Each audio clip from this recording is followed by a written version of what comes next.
Om Swastiastu. Perkenalkan, nama saya Niputu Nursanti Dewi, NIM 222111012 dari Prodi Pendidikan Bahasa dan Sastra Indonesia semester 4. Di sini saya akan menceritakan tentang dongeng Timun Mas dan juga raksasa. Pada suatu hari di sebuah desa, ada seorang janda parubaya yang tinggal sendirian. Wanita ini bernama Mbak Srini. Suaminya sudah lama meninggal dan ia tidak memiliki seorang anak. Mbak Srini menghabiskan hari-harinya seorang diri dan setiap harinya ia merasa bosan serta jenuh karena ia tidak memiliki seseorang untuk menemani. Mbak Srini sejak dulu sangat ingin punya anak, namun impiannya yang satu ini memang tidak pernah bisa terwujud. Ditambah lagi, sekarang ia tidak memiliki seorang suami. Kemungkinan memiliki anak pun tentu saja menjadi hilang. Mbak Srini hanya bisa menunggu keajaiban menghampiri agar ia bisa memiliki anak. Mbak Srini selalu berdoa pada Tuhan agar Tuhan bisa melihatnya dan mengkaruniakannya seorang anak. Pada suatu malam, Mbak Srini bermimpi seorang raksasa yang menyuruhnya pergi ke sebuah hutan untuk mengambil bungkusan di bawah pohon besar di hutan tempat biasanya mencari kayu bakar. Saat terbangun di pagi hari, tentu saja Mbak Srini merasa kebingungan dengan arti mimpi itu.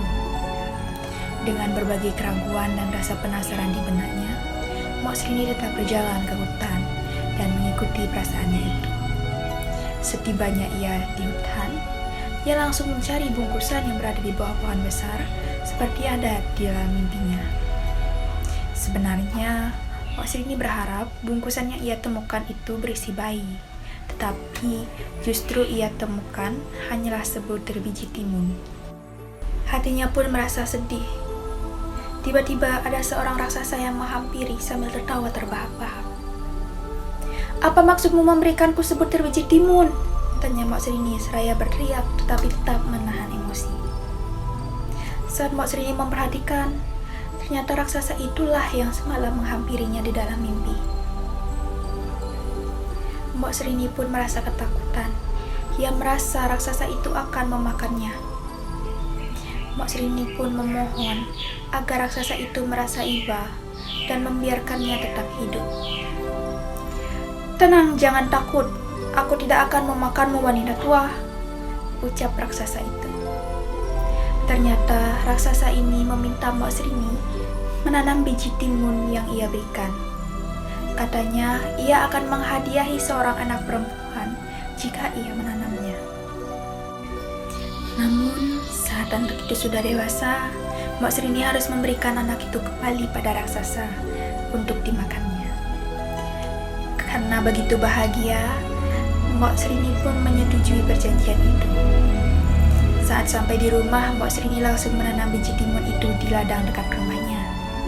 Mbak Srini merawat biji timun itu dengan sangat baik tiap harinya. Singkat cerita, buah timun itu pun sudah sangat besar. Mbak Srini memetik dan membelahnya. Ternyata ada seorang bayi perempuan yang sangat cantik di dalamnya. Saking bahagianya, Mbak Srini lupa akan perjanjian yang pernah ia buat dengan raksasa tersebut, bahwa ia akan memberiakan bayi ini pada suatu hari nanti. Mbak Srini pun membesarkan Timun Mas dengan kasih sayang dan kesabarannya.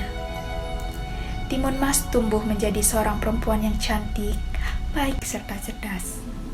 Pada suatu malam, Mbak Srini kembali bermimpi didatangi raksasa yang memberikan dia pesan bahwa dalam seminggu ia akan menjemput Timun Mas. Sejak saat itu, Mbak Srini sering termenung sedih sendirian. Ia terus memikirkan bahwa ia akan berpisah dengan anak yang sangat ia sayangi.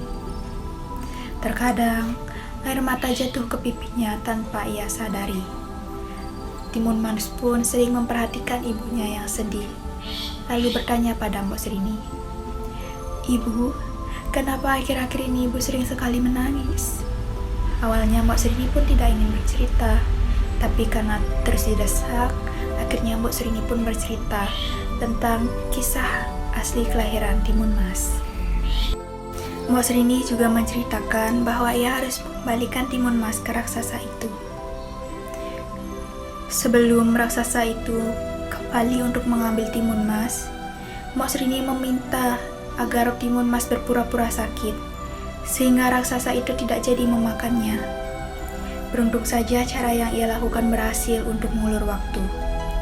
Namun, sang raksasa akan datang kembali ketika timun mas sudah sembuh. Sebelum raksasa itu datang kembali, Mbok Srini pun memikirkan cara agar anaknya bisa selamat dari kejaran raksasa. Paginya, Mbok Srini bertemu seorang petapa di gunung, yang itu adalah teman suaminya yang telah meninggal. Sesampainya di sana, Mbok Srini langsung menceritakan mengenai kondisi yang ia alami. Ia ingin mengusir raksasa itu. Sang petapa itu memberikan Mbok Srini 4 bungkus kecil. Bungkusan-bungkusan ini berisi biji timun, jarum, garam, dan juga terasi. Sang petapa menyuruh memberikan 4 bungkusan ini kepada timun mas. Dan apabila sang raksasa mengejar, maka taburkanlah biji yang ada di dalam bungkusan tersebut. Beberapa hari kemudian, datanglah sang raksasa untuk menjemput timun mas. Mbok Srini dan juga timun mas berdiri berdampingan tanpa rasa takut. Timun mas tiba-tiba berlari sekencang-kencangnya dan dikejar oleh raksasa itu. Setelah berlari cukup jauh, timun mas menaburkan biji yang diberikan oleh ibunya. Sungguh ajaib, hutan di sekelilingnya tiba-tiba berubah menjadi ladang timun. Dalam sekejap, batang timun tersebut menjalar dan juga melilit seluruh tubuh raksasa itu. Namun, raksasa itu mampu melepaskan diri dan kembali mengejar timun mas. Timun mas pun segera melemparkan bungkusan yang berisi jarum. Dalam sekejap, jarum-jarum berubah menjadi banyak pohon bambu yang tinggi dan runcing. Namun, raksasa itu mampu melewatinya dan terus mengejar timun mas, walau berdarah-darah akibat tertusuk bambu. Melihat usahanya yang belum berhasil, timun mas membuka bungkusan ketiga yang berisi garam, lalu menebarkannya.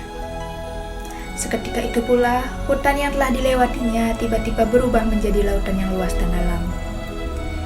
Namun, tetap saja raksasa berhasil melaluinya dengan mudah.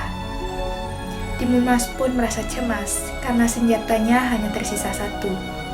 Jika senjata tersebut tidak berhasil melumpuhkan raksasa itu, maka raksasa itu akan berhasil menangkap dan memakannya.